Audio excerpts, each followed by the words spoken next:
Welcome to episode number 10. On today's show, we talk about balloons, purple gorillas, taking wild action, and how your best customer could very well be someone you never meet face to face. When you were little, what did you want to be when you grew up? A car salesman. Said no one ever. Hi, I'm Patrick Hennessy. And I'm Courtney Hennessy. Welcome to the Be Less Typical in Car Sales podcast, a real-life account of the car business that breaks the perception of what it's like to be a car sales professional. During the show, we're going to take you into the lives and minds of those who have found success. So, ignite your passion and get ready to learn effective hacks to streamline your success and boost your income. So, is that your pitch? It's pretty good.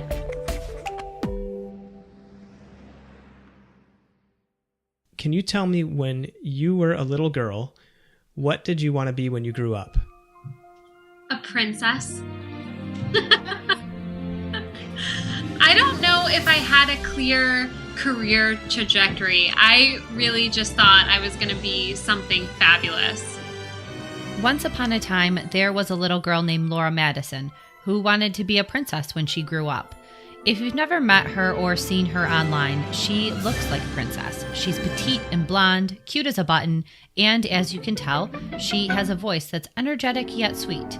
She is inquisitive and adventurous. She kind of reminds me of Alice in Wonderland. Curiouser and curiouser. You know, although when I was younger, I didn't think, hey, I want to get into the car business.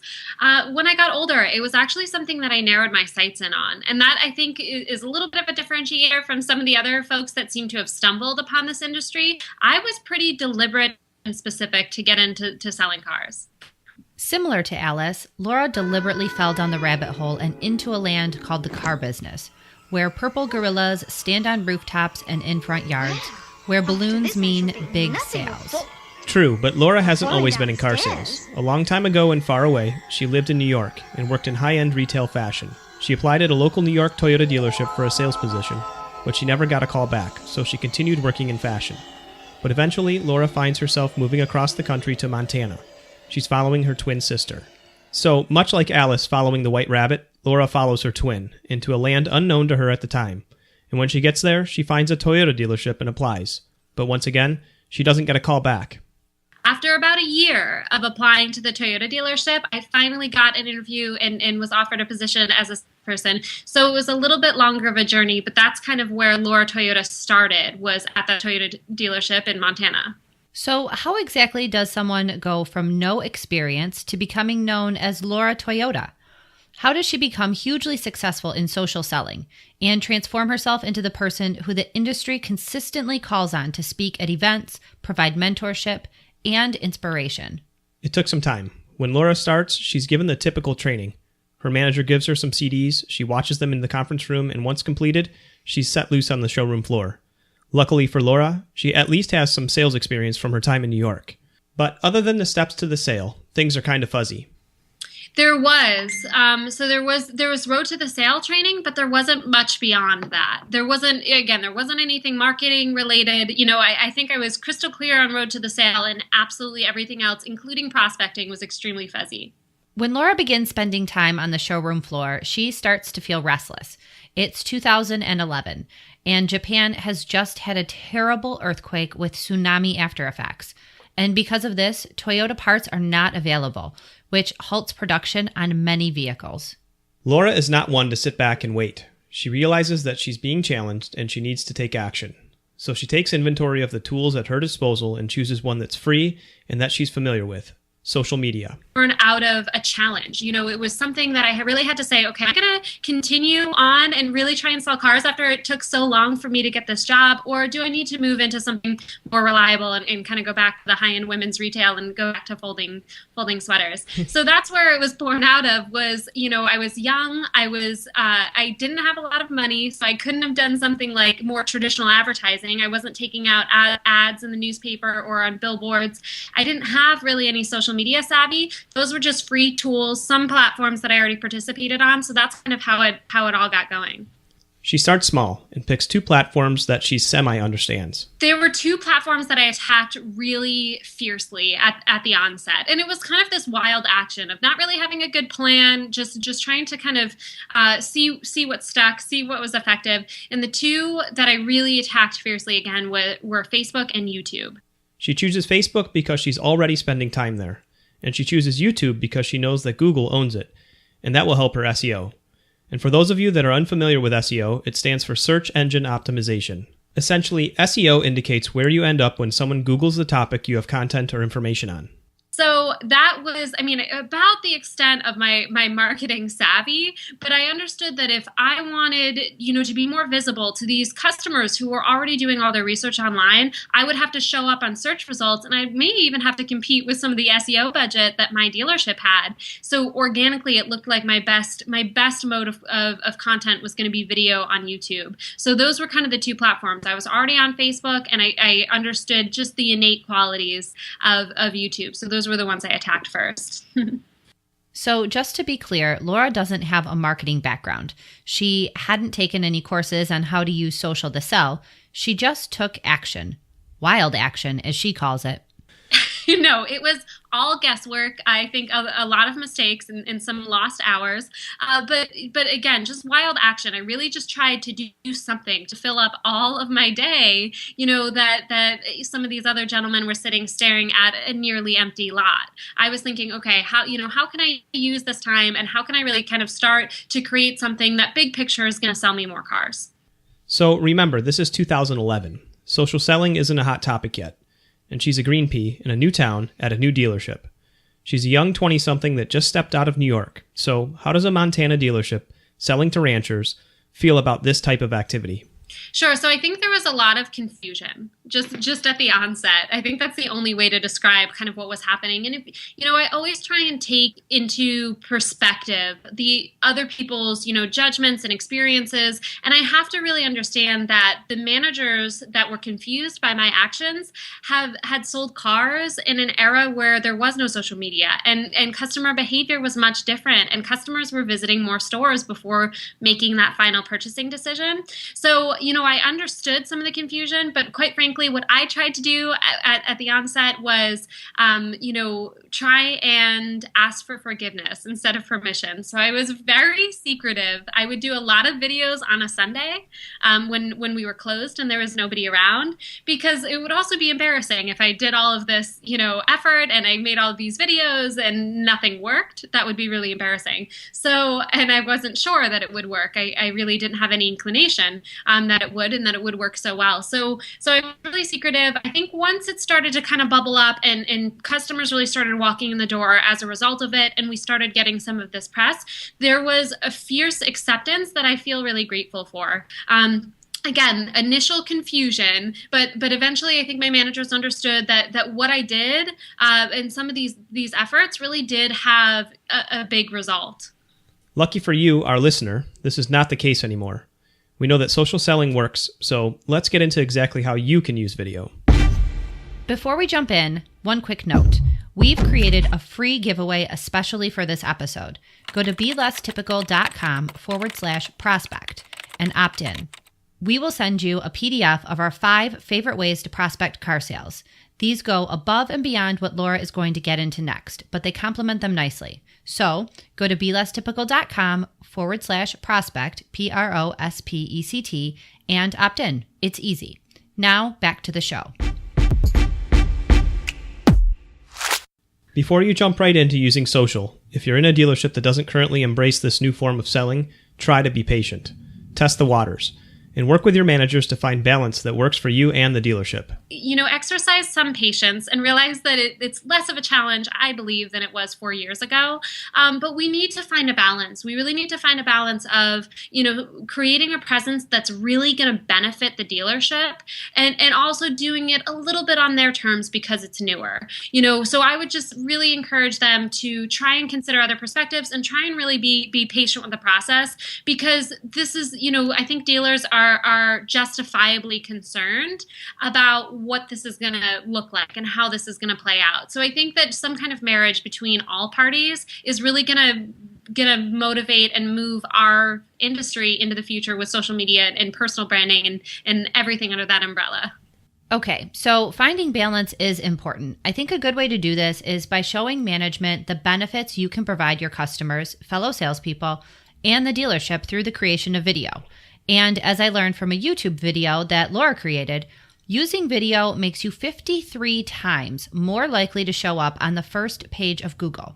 So start by creating videos to answer common questions that you hear from your customers. This is a good place to begin building your video library. And it's beneficial to your customers and potentially fellow salespeople who haven't done their homework. Sure. So the biggest thing I always tried to do when I created content for social media was to try and answer people's questions. And now in hindsight, there seems to be a lot more to that than I understood at the time, for the reasons why this really works.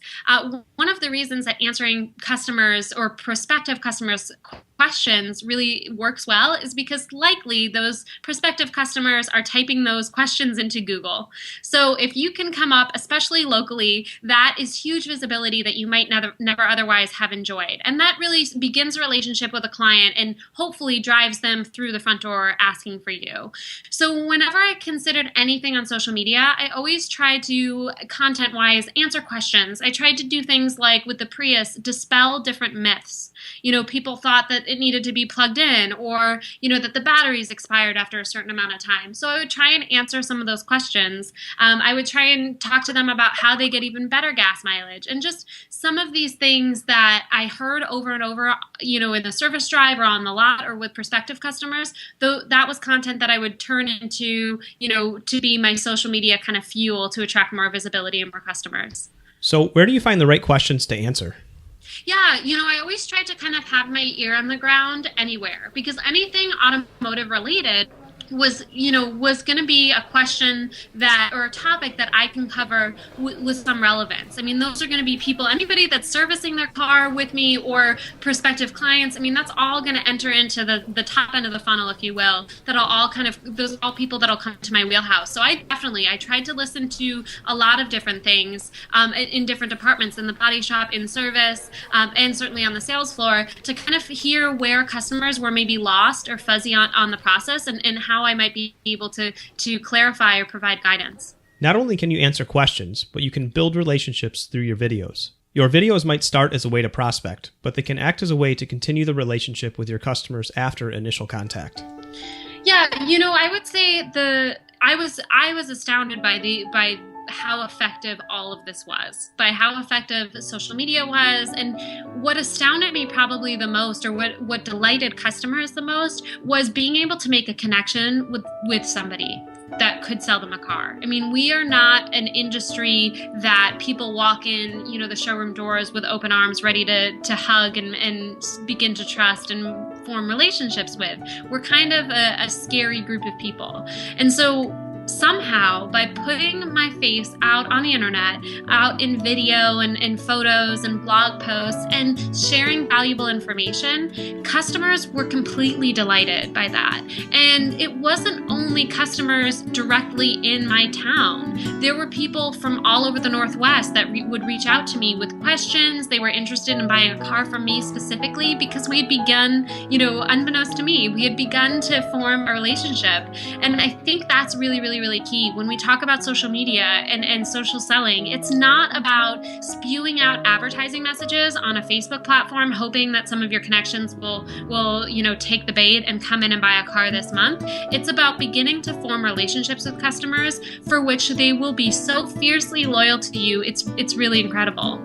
I read a quote on Twitter the other day. It said, "Social media won't replace a handshake, but social done well will change the first meeting from a handshake to a hug." And even if you don't have the chance to make the first handshake, it could very well create a customer for life.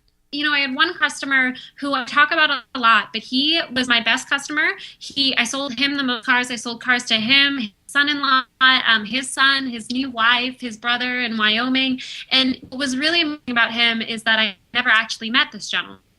He came to us by way of after seeing a YouTube video of mine, and I do feel like I had a really fierce relationship with him. And one of the ways that I tried to maintain that relationship is by making videos specifically for him, especially after he bought a car. We would ship it down to Salt Lake, where he lived, about 6 hours south of Bozeman. So I would make a video of, here's the truck and here's what equipment it has on it. And aren't you excited? This color looks fantastic in the sun. And, simple things like that, I think, were what really delighted my customers the most. It's just that little extra effort of a video that I made off my smartphone that maybe took me, 30 to 60 seconds.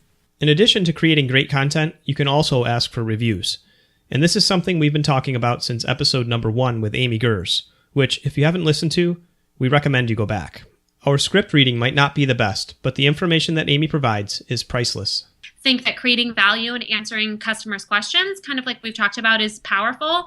But one of the calls to action, instead of it always being, hey, come down to the dealership, when it did come time for me to share a call to action, a lot of time that call to action was, hey, share a review, whether it's on Facebook or on Wrestler Motors on our Google page. And that was something that people really, really, really responded to and would absolutely take me up on. Regardless of what industry you serve, reviews can be a major contributor to driving traffic. Our main call to action for Be Less Typical has been asking for reviews on iTunes. Those reviews allow us to stay at the top of the list in the new and noteworthy section, which helps people find us. So if you haven't reviewed us, we ask that you do so. And who doesn't look for reviews when they go to buy something or decide which restaurant to eat at or what movie to go see? Asking for reviews is a great and simple call to action. Try adding this at the end of your videos. So next we ask Laura a 2-part question. Is there something that she did in social media or otherwise that did or didn't work out in the way she had originally intended? Yeah. So I was a little bit more, I had understand after I started reading some marketing books and trying to kind of figure some of this stuff out, I did understand that there was some opportunity if you picked a little bit of a niche market. Or niche market, however you'd like to say it. So I focused in specifically with Toyota on the hybrids, and it worked out well for me overall. So that was something that I enjoyed some success with. We started, Laura as the hybrid salesperson started to be a more local movement, and people would come from all over the state wanting to buy hybrid from Laura because she was committed to them and she was knowledgeable and loved them and had some enthusiasm. So it did work on some fronts, but the thing that did not work for me, and I'm not saying blanket don't do it, but the thing that didn't work for me was I wrapped my car, and it was bright. It was a big advertisement. I drove a Prius and it said, "Let's talk hybrids." And it was like something out of South Park, like blue and green and bright colors and just this big billboard. And it, I don't think, brought me a single car deal. For the year that I had it on, I just think it wasn't authentic. I don't think it really kind of melded well with how I had kind of created this genuine personal brand where I answered people's questions and tried to be helpful. It just didn't seem to jive and it didn't seem to land with my demographic. So I was really happy when I took it off. I felt like, God, I'm not being watched. I'm not visible all the time. And that didn't probably sell me a single car. We will link to a video in our show notes where you can see Laura's wrapped car, which is very bright. But the video is also a great example of how she used video to answer customer concerns about the Prius. What's interesting is that wrapping a vehicle isn't something new. Companies have been wrapping vehicles for a long time, and Laura was walking a line here, but based on her demographic, it just didn't work. This brilliant independent branding idea and a little bit of a purple gorilla. You know what I mean? It's a little bit old school, but it's a little bit of a new idea because it's an individual. So right. And you hit on something here too. When you say it's a little old school, when I did it, all of the old car guys loved it. And that should have been a red flag for me. That should have been a huge red flag because they did not love anything else I was doing. They did not love video. They didn't understand Facebook. They forget Twitter. I mean, that was off their radar. But they got excited about the car wraps. So that should have been a red flag for me at the onset. Her fellow old school coworkers may have liked it, but her customers didn't respond to it. So it's important to consider who you're trying to reach when you come up with a marketing strategy. But consider your demographic whenever you make a big marketing decision. And I don't know that I considered mine fully. I don't think the Montanans really appreciated that bright billboard wrap. That said, in some markets, it does work. fairly recently that I spoke with someone in California actually who did a similar thing, and she says, hey, I'm at the dog park and somebody's like, oh, you're Judy, oh, you sell cars, and it actually is a conversation starter. So that was nice to hear that, and that's where I came to, you know what, it was the Montanans, it was my ranchers, it was those local folk that just were not about it, but it can work in some markets. So bottom line, know your customer, but don't be afraid to try new things either.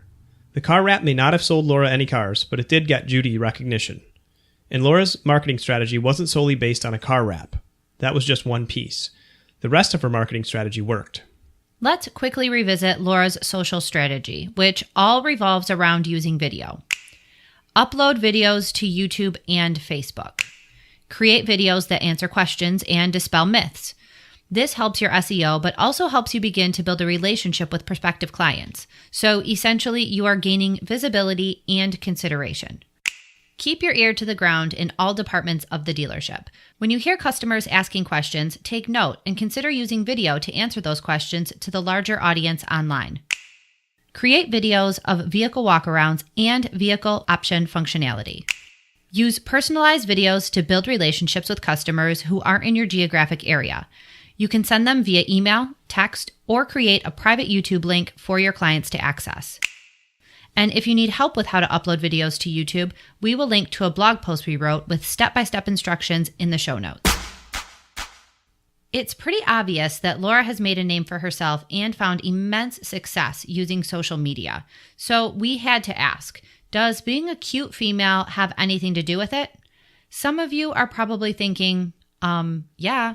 I like this question because I think if somebody isn't asking me it, they're thinking it. So I like to try and kind of like bring up the elephant, if you will. I think it has, and I think it hasn't. I think the biggest thing that has helped me is my DNA. I mean, it's my energy, it's my enthusiasm, it's the excitement that I bring to things like video or even blog posts. I mean, it's some of these things that are really transferable. I can say the same thing about some of these people who have also done a good job. I use Kenny Landrum as an example often because he is a totally different type of person. I mean, you couldn't get more opposite from me than somebody like Kenny Landrum. If you guys aren't familiar, he's thekennylandrum.com. Yep.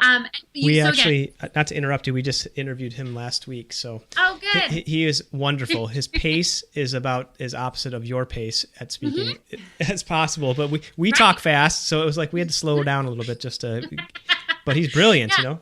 And he's so kind, and that's really his DNA, and that's what works for him as part of his personal brand. So I think all of our intrinsic abilities, our intrinsic kind of personality are what work well for us. And so I think that has the most effect. I think perhaps there were some people that were doing some research, let's say on a truck, and they would stop and be like, whoa, a small blonde girl, like, let me check this out. But I would say that it probably, at least regionally, worked in my disadvantage more than it was working in my advantage. I think people from a national perspective can look and be like, hey, maybe because she's, a young woman, she was a little bit more visible. But I always want to remind them that my clientele, the people that were buying cars from me, were ranchers in Montana. They were people that were quizzing me because they didn't know if I even understood horsepower or locking rear differentials or any of these things that were very relevant to their purchase. So, I do think that in some ways it's aided, in some ways, I've even had people say, are you the daughter of the owner? Or can I speak to somebody else here when I sold cars? And that's okay. We've got to give everybody their space on that front. But I do think that more than anything, just my personality, my DNA, and what makes me me was the biggest advantage. Just like Kenny's kindness and his pace is probably his biggest advantage, if that makes any sense. Don't try to be something other than what you are, because it won't come across as authentic. Embrace your style, your demeanor, and use it. To hear how Kenny has found success, listen in next week as we feature the Kenny Landrum on Be Less Typical. So, what can you do to connect? What can you do to get the ball rolling? Get out there. There are so many resources that are online where you can start to begin to get a feel for how do we prospect. I mean, invest in yourself a little bit. When I was on the sales floor, I did training. I would reach out to some of these trainers, Alan Ram included, and say, hey, do you have an individual package? Because I understood that if I sold maybe 1 or 2 cars, that training would pay for itself. So I really want, salespeople to take more ownership. And for managers, I really want them to set up an environment where this type of behavior is encouraged, where we can start learning about our business and really committing to it, rather than showing up and using phrases like, oh, she's a stroker and hope it's a 5 Saturday month, and we'll sell a lot of cars with the gorilla and all of the helium. I really want an environment, a little bit of an environment shift where we say, okay, what can we do? What are we doing? Are we guest posting on the dealership blog? Have we created a video that we've uploaded to the dealership YouTube page? Are we doing things that may drive traffic? So those are the 2 things that I would say, both to the salesperson and to the managers. Take a little bit of ownership, create an environment where this is accepted and encouraged. Take ownership and bring the right attitude. My biggest tip would be to attempt to generate an attitude that says that you want to succeed. An attitude that breeds success rather than a victim or a failure. I think a lot of the times we have this culture in this business of, picking on our customers or sitting around, waiting for an up, complaining about how the month has been. And none of that behavior is going to help you sell a car. So I would say if you can even just distance yourself from the huddle and leave some of this negative vocabulary and consider some of these things that you can do, even at no cost, even just, reading entrepreneurship and sales articles online that are free content, how much better your focus is going to be and how much better the outcome is going to be. I would just say focus on that one thing, attitude, and everything else will probably fall into place. And last, but certainly not least, there are a ton of good communities and resources out there. Laura is involved in several. One of them is Women in Automotive. I would say, first of all, a big shout out to that community. I was more moved by that group of people than anybody that I've ever met. I mean, that is a fierce organization, one that I feel so fortunate to be a part of and can't wait to see grow. So real big kudos to all of the folks that put that on, especially Subi for inviting me to go speak over there. I mean, it was a wild couple days. It's really just feeling a community. If you're interested in getting involved in that community, we will link to it in our show notes. And then there's the entire social community, which we will also link to those in the show notes. I would have to encourage them to join the Facebook groups, to get in on Twitter, to follow the hashtag, dealership today, or auto marketing, to connect with folks like New Car Mark and Casey Nix and some of these people who are so powerful and so welcoming. I don't think that this type of fierce community exists anywhere else. I can't even believe it. And just know, you're not alone. There is an entire social community out there ready to accept you into it with open arms. All you need to do is join, participate, and pay it forward. But it was crazy. I mean, this might sound silly to you guys, especially you, Patrick, having grown up in the business quite a bit, but because I didn't have any experience or, any real connections, I was very internal and in my 4 walls, and I was doing some of the social media stuff for quite a while before I ever stumbled upon anybody else that were on Twitter, that were on LinkedIn or any of these social networks. And once I found them and even heard them refer to an up, and I realized that was jargon that existed beyond my dealership, I was astounded. It sounds so silly, but I was really, really surprised. And I remember the feeling still. This was years ago, but I remember the feeling of like, oh my God, I'm not alone in this. And that's kind of how Women in Automotive makes me feel too, is, we've got these big group of people, and thank goodness we have all of this technology and all of these networks that we can kind of support each other. That's why we created Be Less Typical, to provide support and to create a community where people that are doing things different could share their story. We want to break the mold of what it means to be a car sales professional. So, in closing, there are 2 great resources Laura has to share with you. So we're releasing a social selling course that's coming up. I won't be too much of a commercial here, but we're releasing a social selling course that I'm really excited that's going to walk people through essentially what it is that I did that really worked for me to sell cars off social media. And in the interim, The best place, I've still left my website up. It's lauradrives.com. And I think that's just the best place to, first of all, get signed up, get on our newsletter so that we can email out and let everybody know when we've released social selling. But it's also a really great hub of information because it has all of my videos and blog posts, and it allows people to really see what worked for me, what kind of content I focused on. It's like your perfect case study that's just preserved in time. We will link to lauradrives.com in our show notes. And this episode has a ton of links, so be sure to visit us at belesstypical.com/010. Laura's career is kind of like a fairy tale, and she even told me that she kind of feels like a princess. She deliberately came into the pages of our industry's story to challenge and change the way we did things. She has succeeded. She's an inspiration and someone I feel so fortunate to have connected with. A special thank you to Laura Madison for being a guest on the show and for sharing her energy and inspiration. Be sure to follow her on Twitter, YouTube, and Facebook. Our theme song is by the mysterious Breakmaster Cylinder, who was recently featured on the Reply All podcast. You can find the link to the episode in our show notes.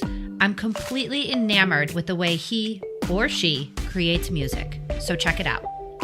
All episode editing and mixing is done by us, a couple of amateurs learning as we go. If you or anyone you know are conducting car sales in a less typical way, please reach out to us. We want to hear your story, and there's a chance you could be featured on an upcoming show. Message us on Facebook or Twitter at belesstypical, or on our website, belesstypical.com. In closing, we would like to leave you with one request. If you like our show, the best way you can help us out is to share it with your coworkers, managers, or anyone else you think might be interested. Word of mouth or email is how we will be best able to gain momentum and change this business for the better. Behind the scenes. And I love references to purple gorillas because I love that I still see those around town here and there. All the time. It's like, does that really? Whose idea was that? Yeah, they're big in Arizona. How do you guys that? Oh, they have a gorilla? That must have a good sale today. I'm going to stop in there. That's a joke my sister and I always talk about. Even when we see a ton of balloons, we're like, oh, they must have good deals. Oh, there are those managers too that just love balloons. It's like, we got to fill balloons. It's Saturday.